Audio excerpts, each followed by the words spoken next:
السلام عليكم ورحمة الله وبركاته. اهلا بيكم معانا في تحديات ملكات اليوتيوب. بعتنا معاكم كل يوم تلات الساعة 8 هنقدم مساء. لكم كل شيء يهم ست البيت. روتين وترتيب وتنظيف.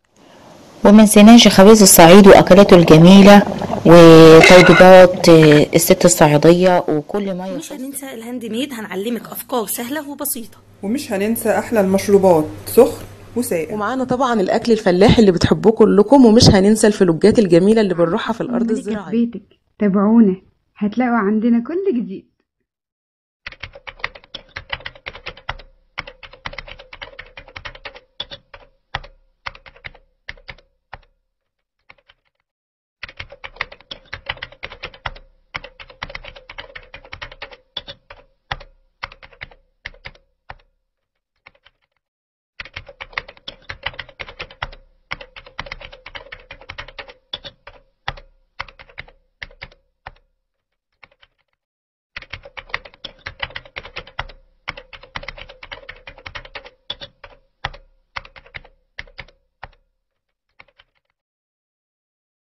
السلام عليكم يا عزة.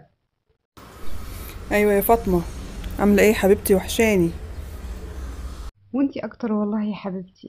ها، جهزتي نفسك يا زوزو علشان زيارتنا العبير؟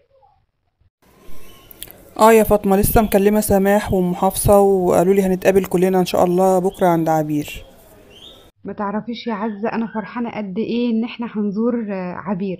اخيرا هنشوف بعض ونتقابل، والعلاقة اللي بينا دي من خلال اليوتيوب كده هتكبر وهتزيد بالزيارة دي، وان شاء الله بإذن الله تبقى زيارة خير يا رب، اللهم امين. والله انا فرحانة قوي قوي قوي ومبسوطة. بصي بقى، اسيبك دلوقتي عشان اروح اجهز نفسي علشان نروح من بدري كده ونلحقها ايه من الصبح ونتونس معاها. مع السلامه يا حبيبتي، في رعايه الله.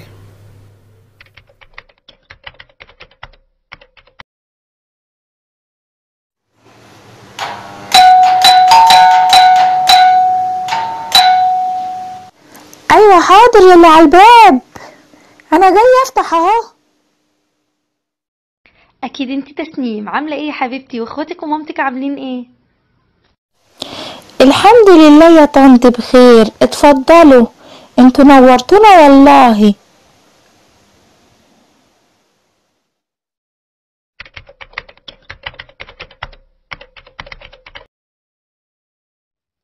أمال فين ماما يا حبيبتي؟ عرفها إن احنا جينا. يلا يا سوسو.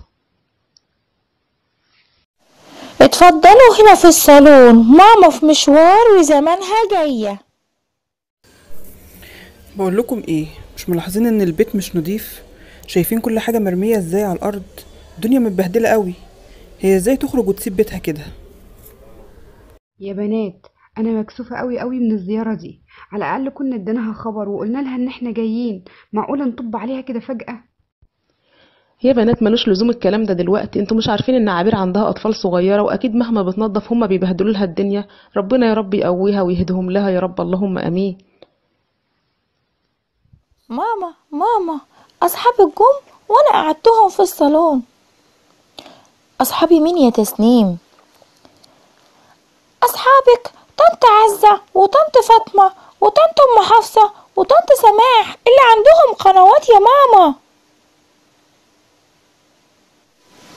يا خبر، انتي متأكدة؟ دول ما قالوليش انهم جايين. يا دي الكسوف، ده انا مش عاملة حسابي وخرجت قبل ما انضف البيت. يا خبر، اعمل ايه دلوقتي بس يا رب؟ طب اسكتوا بقى، شكلها جت. ايه المفاجأة الحلوة دي؟ انتوا نورتوا سوهاج كلها. احنا قلنا نخليها مفاجأة احسن. تعالي يا عبير انا عايزاكي. بصي بقى يا عبير يا حبيبتي، احنا اخوات وانا عايزه انصحك نصيحه. بصي يا حبيبتي، بس بالله عليكي ما تزعليش مني. والله انا لو كنت مكانك وانتي نصحتيني النصيحه دي انا هقبلها منك. بصي بقى يا حبيبتي، لازم على الأقل تسيبي مكان عندك نظيف. أوضة عندك نظيفة، يعني انتي ما تعرفيش الظروف ايه، حد تعب فجأة، جالك ضيف. احنا بصي يا حبيبتي، احنا اخواتك واصحابك، سترك وغطاكي. افرضي جالك حد غريب دلوقتي وبيتك كله مكركب زي ما احنا شفنا كده، هتعملي ايه؟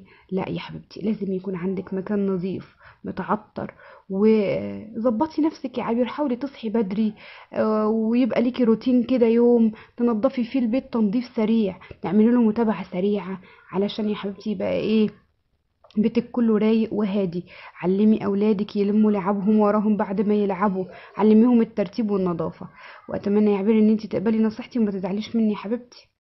فعلا انا كان لازم اسيب بيتي نضيف، انا مضمنش مين يجيني في اي وقت، وعشان كمان احس ان انا قاعدة في مكان نضيف عشاني وعشان ولادي وعشان صحتنا لازم انضف بيتي.